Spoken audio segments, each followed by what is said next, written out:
Assalamualaikum warahmatullahi wabarakatuh. Halo Sobat Vintage Channel. Di video ini kita akan membahas berita tentang DC Indodana tahun 2023 akan mengancam sebar KTP dan foto wajah.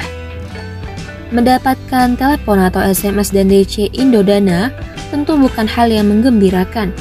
Apalagi jika cara penagihannya disertai dengan kata-kata menyakitkan seperti ancaman atau bahkan umpatan. Bahkan tidak jarang beberapa debitur mengalami pelecehan meskipun hanya melalui pesan WhatsApp. Membayar utang memang suatu kewajiban.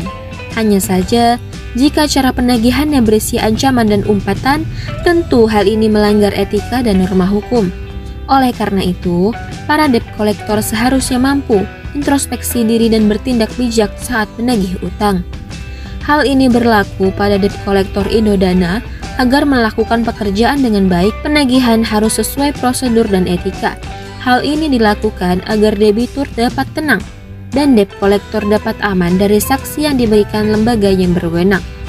Indodana merupakan platform pinjaman online tanpa syarat kartu kredit yang memberikan layanan pinjaman sangat mudah bagi penggunanya. Sehingga tidak heran jika para calon peminjam bisa memperoleh dana tunai yang sangat cepat, bahkan tidak sampai 24 jam. Indodana mengklaim dapat memberikan pinjaman KTA online yang praktis dengan nominal 12 juta rupiah dengan tenor 3-9 bulan. Bagi debitur yang dapat membayar tagihan dengan tepat waktu, maka akan memperoleh beragam reward dari Indodana. Etika menagih utang yang sebaiknya diterapkan DC Indodana. Jika dilihat dari sepak terjangnya, Indodana telah menjadi platform pinjaman online terkemuka di Indonesia. Hal ini bisa diketahui dari Google Play Store, yang mana aplikasi Indodana telah diunduh lebih dari 5 juta kali oleh pengguna di Indonesia. Apalagi, aplikasi Indodana juga telah mengantongi bintang 4,5 di Play Store. Maka tidak heran jika masyarakat mempercayakan kebutuhan keuangannya kepada platform vintage tersebut. Namun, sayangnya hal ini tidak diiringi dengan layanan penagihan yang menyenangkan. Seperti yang telah dijelaskan sebelumnya bahwa ada banyak sekali kasus debitur mendapatkan ancaman atau bahkan teror dari DC Indodana. Oleh karena itu, penting sekali bagi perusahaan vintage untuk melakukan evaluasi terhadap kinerja pegawai yang dirasa kurang maksimal dan memuaskan. Adapun etika penagihan yang sebaiknya diterapkan oleh debt collector Indodana yaitu sebagai berikut. Yang pertama, selalu membawa identitas resmi. Etika yang seharusnya selalu diterapkan yaitu membawa identitas resmi dari perusahaan pemberi pinjaman. Ini merupakan etika yang paling dasar dan termasuk bagian dari cara kerja debt collector yang harus dipatuhi. Jika debt collector datang ke rumah nasabah atau debitur tanpa membawa surat identitas resmi, maka pihak nasabah berhak untuk menolak kedatangan debt collector.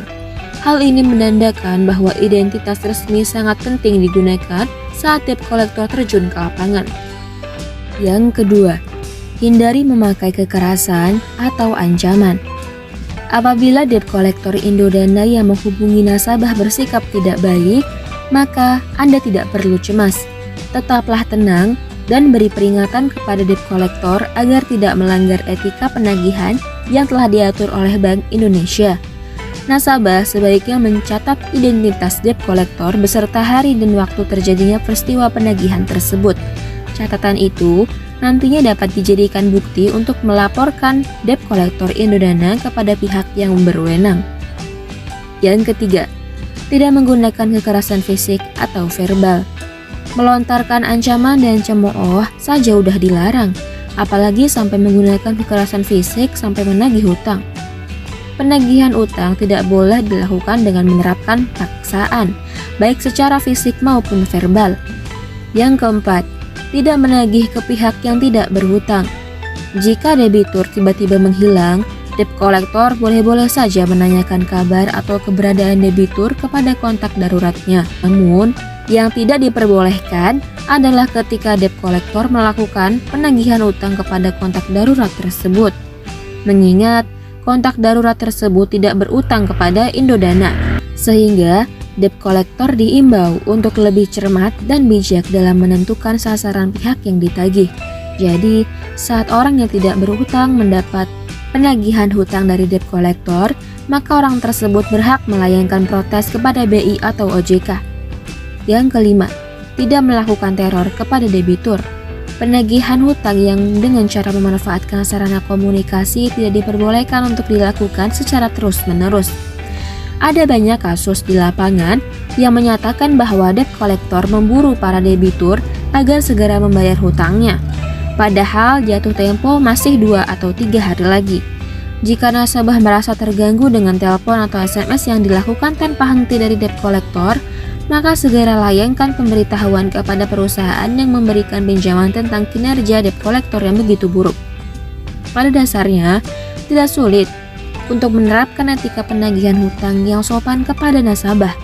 Oleh karena itu, DC Indodana sebaiknya mulai melakukan evaluasi agar dapat bersikap bijak saat menagih utang, baik melalui telepon maupun datang langsung ke rumah nasabah. Sekian, semoga video ini dapat bermanfaat untuk kita semua. Sampai jumpa. Senpai jumper lagi so bad. Senpai jumper lagi so bad. Senpai jumper lagi so bad. Senpai jumper lagi so bad.